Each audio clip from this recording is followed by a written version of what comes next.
किसी ने बड़े कमाल की बात कही है कि हम सही हो सकते हैं लेकिन सिर्फ हमारे सही होने से सामने वाला गलत नहीं हो सकता।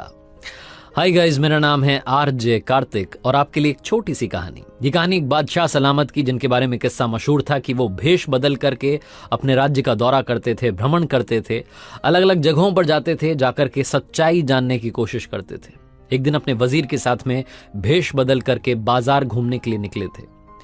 बादशाह बाजार का दौरा कर रहे थे, देख रहे थे कि कहीं कुछ गलत तो नहीं हो रहा है, सही रेट लगा रहे हैं कि नहीं लगा रहे हैं दुकानदार, सारी सच्चाई जान रहे थे। तभी उन्होंने देखा कि बाजार में एक लाश पड़ी है। एक व्यक्ति अपनी जान दे चुका है, मर चुका है, लेकिन उसकी लाश को कोई उठा नहीं रहा है। सब लोग डिस्टेंस बना करके दूर से निकल रहे थे। बादशाह को समझ नहीं आया कि क्या हो रहा है। बादशाह उस व्यक्ति की, उसकी लाश के पास में पहुंचे, जोर से आवाज देने लगे कि मदद कीजिए, इसको हमें उठाना है, इसके घर तक पहुंचाना है। कौन है ये व्यक्ति? उसकी जेब टटोली लेकिन कहीं कोई निशानी नहीं मिली। बहुत चिल्लाए लेकिन किसी ने मदद नहीं की, क्योंकि लोग पहली बात तो उस व्यक्ति से दूरी बना रहे थे, दूसरी बात बादशाह को कोई पहचान नहीं रहा था। अगर कोई पहचान लेता तो शायद मदद के लिए आता।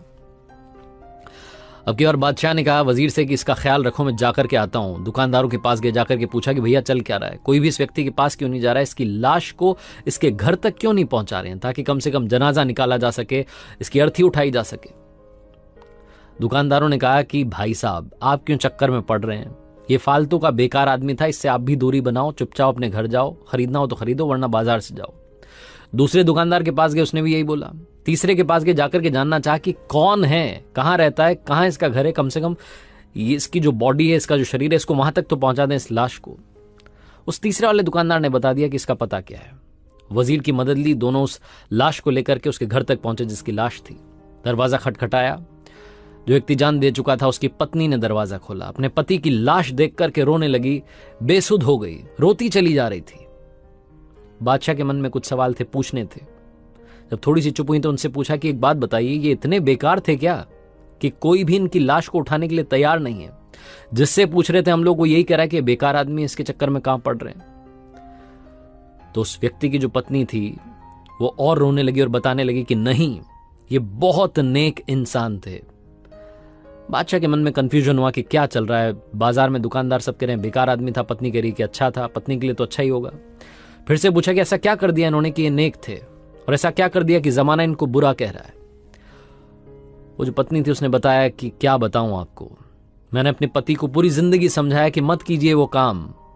ये शराब खाने में रोजाना जाते थे, शराब खरीद करके लाते थे, घर आकर के नालियों में बहा देते थे, डाल देते थे, और उसके बाद में रात में एक नर्तकी के यहां पर जाते थे, उसको पैसा देकर के आते थे कि ये आज की कमाई है, अपना दरवाजा बंद कर लेना, किसी के लिए मत खोलना।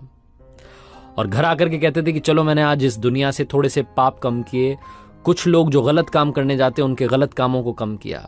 ऐसा रोज करते थे। मैंने बहुत समझाया कि पागलपन मत कीजिए, क्योंकि जब आप मरेंगे ना तो आपको कोई नहलाने नहीं आएगा, आपकी अर्थी को कंधा देने कोई नहीं आएगा, जनाजा उठाने के लिए लोग नहीं मिलेंगे। ऐसा मत कीजिए। वो जमाने वाले लोग इनको बुरा कह रहे हैं क्योंकि वो इनको रोजाना शराब खाने में और उस नर्तकी के यहां पर जाता हुआ देखते थे, लेकिन मैं इनको नेक कह रही हूं क्योंकि मुझे सच्चाई मालूम है कि वहां जाकर के कर क्या रहे थे। ये कोशिश करते थे कि जमाने की बुराई मिट जाए। मैंने इनको बहुत कहा कि आपको लोग कंधा देने तक नहीं आएंगे, आपकी अर्थी को उठाने के लिए कोई नहीं आएगा। तब मुझसे सिर्फ एक बात कहते थे, सिर्फ एक बात कहते थे जो मुझे अभी भी याद है। इन्होंने कहा था कि तुम देखना, जिस दिन मैं दुनिया छोड़कर जाऊंगा उस वक्त का बादशाह और नेक इंसान मेरा जनाजा उठाएंगे, मेरी अर्थी उठाएंगे, उसे कंधा देने के लिए आएंगे। जहां उस महिला ने कहा, बादशाह की आंखों में आंसू आ गए, रोने लगे और कहने लगे कि मैं ही बादशाह हूं, अपना भेष बदल करके राज्य का दौरा कर रहा था, तभी मैंने ये लाश देखी। आप चिंता मत कीजिए, शाही अंदाज से इनका अंतिम संस्कार होगा। कहानी छोटी सी लेकिन बहुत बड़ी बात सिखाती है। हम में से बहुत सारे लोग इसी चक्कर में पड़े हैं कि उसको, सामने वाले को जज करते हैं, उसकी बुराई करते हैं। दो लोग मिलकर के तीसरे की बुराई कर रहे होते हैं, उसकी कमियां निकाल रहे होते हैं, उसके बारे में सही गलत डिसाइड कर रहे होते हैं। इस दुनिया में जो सही है वो हमेशा सही रहेगा, जो गलत है वो हमेशा गलत रहेगा। आपके कहने से, हमारे कहने से कुछ नहीं होने वाला। इसीलिए मैंने शुरू में कहा कि हम सही हो सकते हैं, लेकिन सिर्फ हमारे सही होने से सामने वाला गलत नहीं हो सकता। लोगों को जज करना बंद कीजिए, प्यार करना शुरू कीजिए, अपने काम पर फोकस करना शुरू कीजिए, अपने काम से काम रखिए और जिंदगी में कमाल कर दिखाइए। जो ये वक्त आप तीसरे की बुराई में लगा रहे हैं, कोशिश कीजिए कि उस वक्त में किसी की मदद हो जाए, कुछ अच्छा काम हो जाए, क्योंकि दुआएं कमाते चलेंगे तो जिंदगी में कभी परेशानियां नहीं आएंगी, और अगर आएंगी तो आप उनका डट करके सामना कर पाएंगे। आरजे कार्तिक बस यही कहता है, कर दिखाओ कुछ ऐसा कि दुनिया करना चाहे आपके जैसा। याद रखिए, हर सोमवार सुबह 9:30 बजे देखना मत भूलिए एक नई कहानी मेरे social media handles YouTube, Facebook और इंस्टाग्राम पर।